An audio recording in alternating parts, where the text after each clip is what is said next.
Buenas tardes, amados hermanos. Que el Señor les bendiga en esta preciosa tarde de viernes 29 de marzo del año 2024. Y esta tarde traemos el tiempo con Dios. En el Evangelio de San Lucas vamos a leer unos versículos del capítulo 23. Vamos a leer del 44 hasta el 56. Y como tema en esta tarde traemos la redención del justo.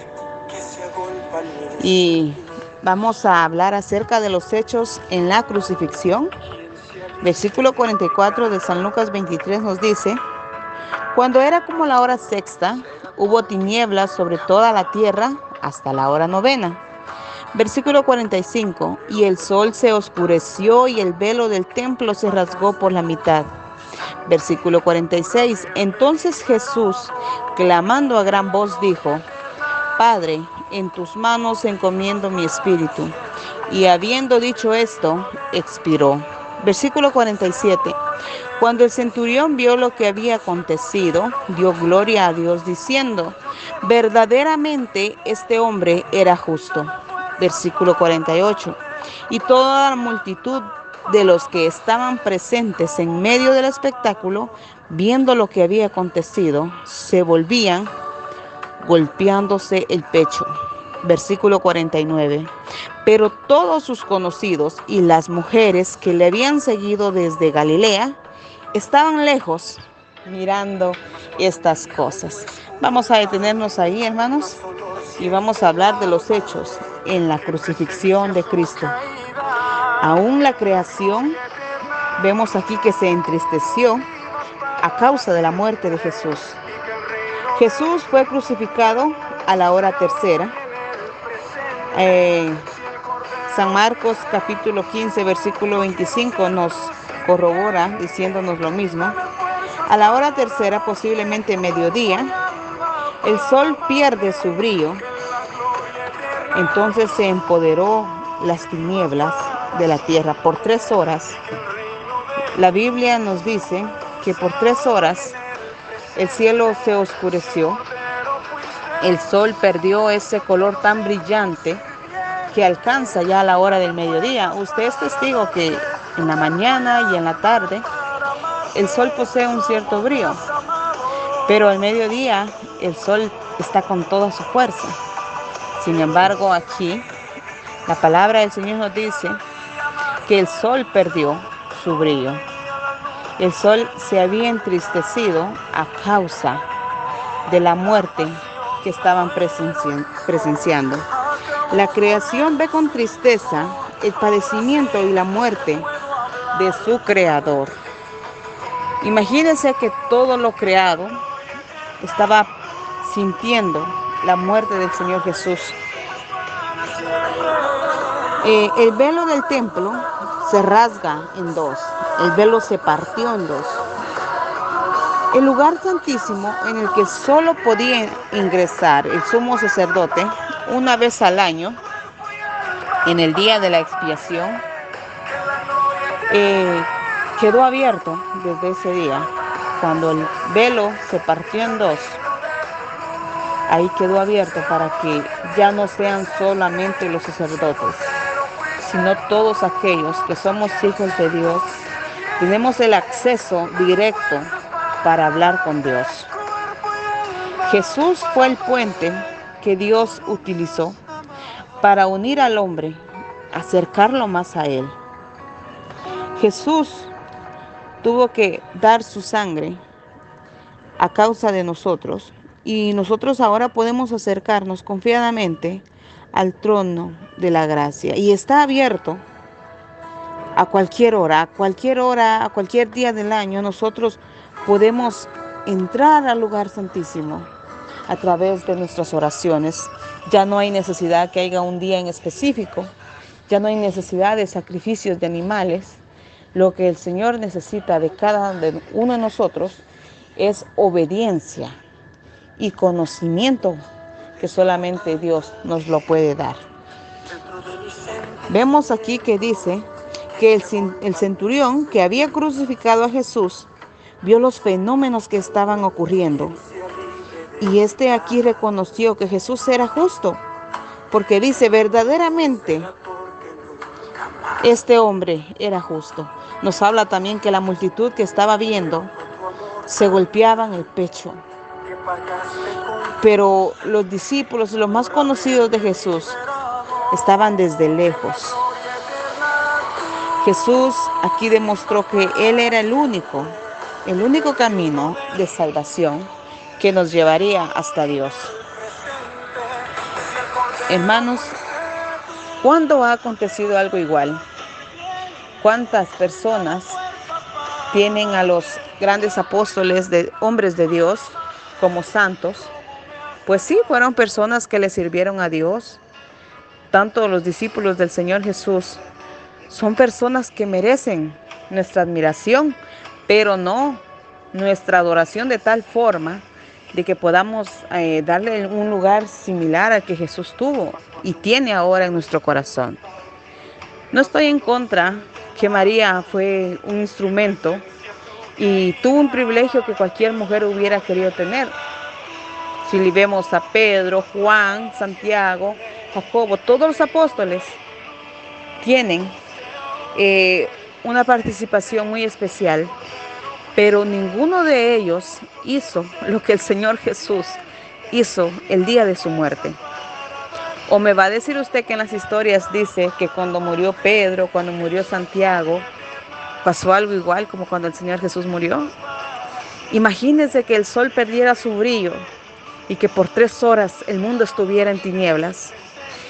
Imagínese usted que la muerte del Señor Jesús tuvo que ver para que el templo, antes eran construcciones de piedras, y para que el templo, hermano, se partiera en dos, porque no se desboronó, no se cayó.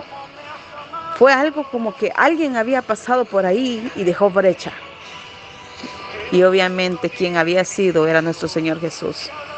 Usted y yo un día nos vamos a ir de este mundo, pero no va a pasar algo igual cuando usted y yo muramos. ¿Cuántas personas no mueren a través de los años? Y podemos ver que ninguno ha podido repetir lo que solamente el Señor Jesús hizo o provocó en su muerte. Luego vamos a ver cómo José sepulta a Jesús. Y este José no fue José su padre, sino que fue un José de Arimatea, un fiel creyente y seguidor. Del 50 al 56 del mismo capítulo 23 de San Lucas, podemos leer ahí que la palabra del Señor dice: había un varón llamado José de Arimatea, ciudad de Judea, el cual era miembro del concilio, varón bueno y justo. Versículo 51. Este que también esperaba el reino de Dios y no había consentido en el acuerdo ni en los hechos de ellos. Versículo 52. Fue a Pilato y pidió el cuerpo de Jesús. 53. Y quitándolo, lo envolvió en una sábana y lo puso en un sepulcro abierto en una peña, en el cual aún no se ha puesto a nadie. Versículo 54. Era día de la preparación y estaba para comenzar el día de reposo. Versículo 55.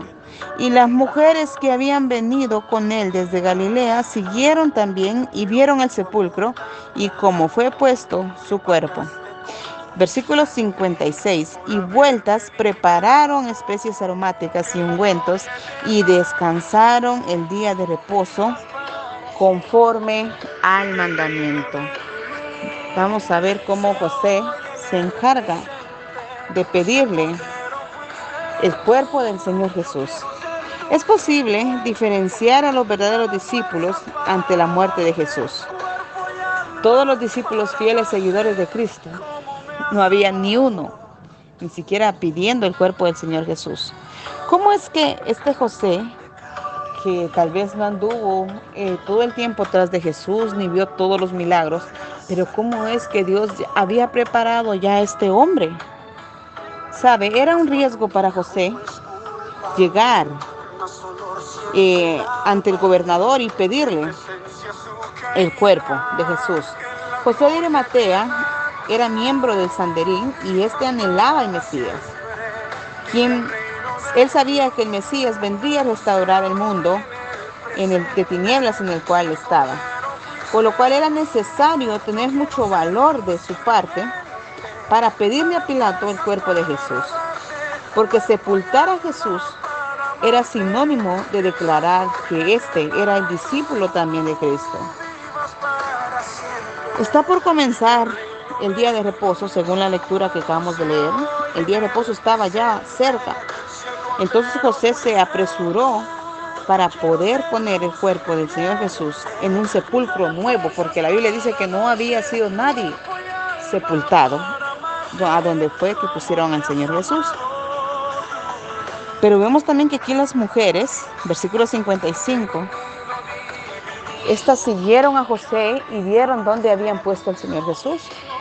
Hermanos, aquí no hay discípulos hombres. Aquí solamente veo unas mujeres que, aunque sea de lejos, están siguiendo a Jesús con el fin de irle a poner sus especias, pues era una costumbre, porque se dice que al cuarto día, ¿verdad?, ya toda persona que moría empezaba a soltar un olor muy putrefacto. Estas mujeres pensaron, porque ya el último versículo dice que estas mujeres prepararon especias y ungüentos, pero estas mujeres pensaron que si Jesús había muerto, era imposible que resucitara, porque el día que estas mujeres fueron a buscar a Jesús, iban con las especias. Entonces no cabe duda que ellas a lo mejor creían, pero a la vez dudaban, si es que el Señor Jesús resucitaría. Estas no imaginaban que el Señor Jesús no tenía necesidad de ninguna de esas cosas, porque el Señor Jesús resucitó al tercer día, y sin embargo, no dice que el Señor Jesús soltó algún mal olor. ¿Por qué? Porque el Señor Jesús no estaba muerto. El Señor Jesús siguió haciendo lo que su Padre le había mandado hacer. Entonces vemos aquí que las mujeres que fueron de Galilea, estas se lamentaban y con prisa, estas prepararon las especies aromáticas. La valentía y el amor de José añaden belleza a la sepultura de Jesús, porque aquí no dice la Biblia que llegó Pedro, llegó Juan, llegó Santiago, no llegó ninguno de los discípulos más cercanos a pedir el cuerpo del Señor Jesús. Tuvo que ser José, y este hombre quedó en la historia, hermanos. Es tan bello cuando nosotros a lo mejor no somos mencionados, pero se llega la oportunidad en que dejamos una historia, y es tan bonito cuando las personas nos vamos nosotros de este mundo y las personas siguen mentándonos en bien.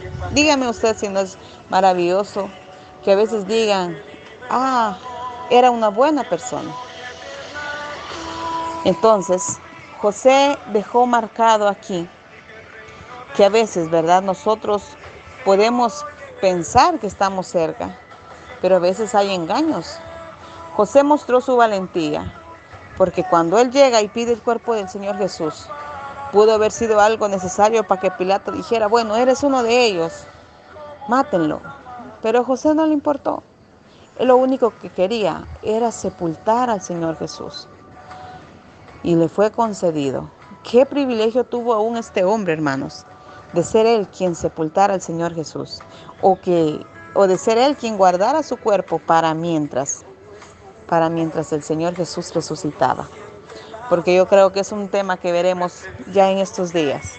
Hoy vemos el sufrimiento que el Señor Jesús tuvo que pasar, su muerte, su sepultura.